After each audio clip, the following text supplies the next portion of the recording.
आज हम 8th class NCERT math 13 chapter पढ़ेंगे।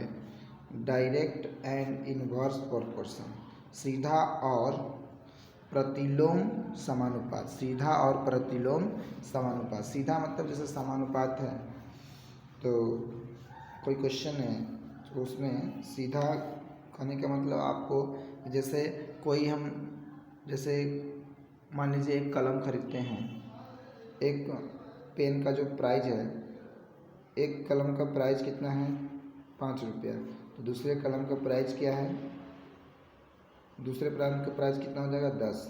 देखिए जब क्वांटिटी बढ़ता है तो रेट में भी इंक्रीज होता है, क्वांटिटी बढ़ता है तो रेट में क्या होता है इंक्रीज, तो वही मतलब बढ़ता है। ये हो गया हमारा डायरेक्ट प्रोपोर्शन, डायरेक्ट प्रोपोर्शन। और इनडायरेक्ट में यानी कि इन्वर्स में क्या होता है कि जैसे मान लीजिए हम क्वांटिटी बढ़ाएंगे तो एक तरफ का जो होता है घटेगा। जैसे मान लीजिए कोई मजदूर है, 2 मजदूर किसी काम को 10 दिनों में करते हैं, ठीक, 2 मजदूर किसी काम को 10 दिनों में करते हैं। अगर वहीं पर अगर हम 4 मजदूर लगा देंगे तो इस काम को कितने दिनों में होगा, तो बताइए 2 मजदूर 10 दिनों में कर रहे हैं, तो अगर हम 4 मजदूर लगा देंगे तो कम ही दिन लगेगा ना, है कि नहीं। तो इसको हम बोलते हैं इनवर्स प्रोपोर्शन। इसको क्या कहेंगे, इनवर्स प्रोपोर्शन। इसको हम डायरेक्ट कलम एक कलम खरीदा 5 रुपये में, 2 कलम तो 10 रुपया, यानी कि अगर हम क्वांटिटी पेन की बढ़ाते हैं तो रेट में भी इंक्रीज हो जाएगा, यानी कि उसकी जो दाम है एक कलम का 5 है तो 2 कलम का 10 हो जाएगा, यानी कि उसकी रेट में भी वृद्धि हो जाएगी। रेट करने का मतलब अमाउंट में वृद्धि हो जाएगी। अब जैसे मान लीजिए अब इनवर्स में क्या था कि हम अगर एक तरफ का क्वांटिटी अगर बढ़ाते हैं तो दूसरे तरफ का क्या होगा, घट जाएगा। जैसे मान लीजिए 2 मजदूर किसी काम को 10 दिनों में करते हैं तो 4 मजदूर अगर लगा देंगे तो कोई काम कितने दिनों में ख़त्म हो जाएगा, तो मान लीजिए आपको आधा ही लगेगा ना। 2 मजदूर 10 दिनों में करते तो 4 कितने दिन में करेंगे, 5 दिन में, है ना।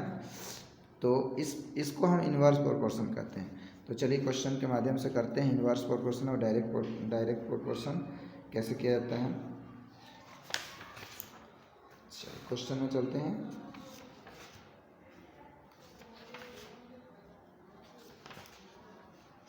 क्वेश्चन नंबर फर्स्ट देखिए, क्वेश्चन नंबर फर्स्ट क्या कहता है कि following are the car parking charge near a railway station. Railway station है, वहाँ पर कार के जो पार्किंग का चार्ज दिया गया कि अगर 4 घंटा कोई रखता है कार तो 60 रुपया देना पड़ता है। तो check if the parking charge are in direct proportion to the parking. हमें चेक करना है कि जो पार्किंग में जो लगा हुआ जो चार्ज दिया गया है डायरेक्ट में है कि इन्वर्स में है। तो सबसे पहले क्या करेंगे, एक तरफ लिख देंगे आवर्स और उसके बाद नीचे लिख देंगे रुपीज़, ठीक, आवर्स और रुपीज़। तो जैसे 4 आवर रखता है तो कितना रुपया देना पड़ता है, 60 रुपीज़, है ना। 4 आवर रखता है तो 60 रुपीज़ देना पड़ता है। तो इसको हम चेक कर लेंगे इस प्रकार से। और उसके बाद 8 आवर का 100 रुपीज़, उसके बाद 12 आवर का 140 रुपीज़ और 24 आवर का 180 रुपीज़, ठीक ना। तो इसको बारी बारी से चेक कर लेंगे।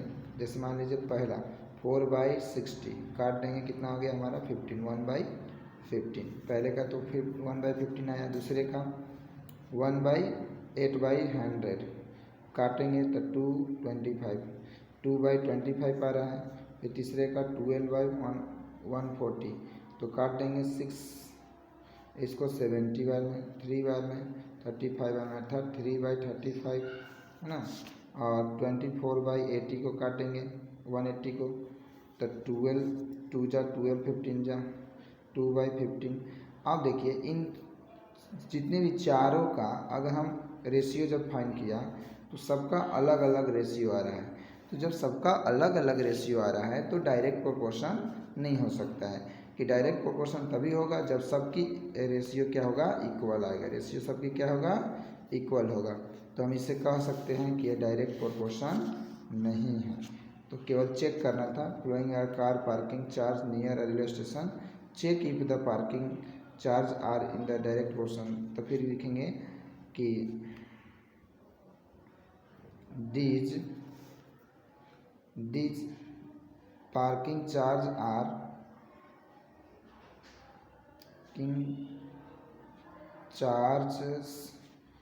आर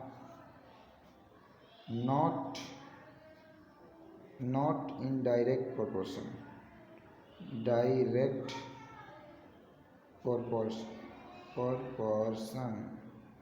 ठीक। जैसे केवल आंसर लिख देंगे, this parking charge are not in direct proportion. तो आशा करते हैं आपको इस क्वेश्चन का आंसर मिल चुका होगा। केवल आपको इसमें से चेक करना है डायरेक्ट है कि इनडायरेक्ट है। ठीक,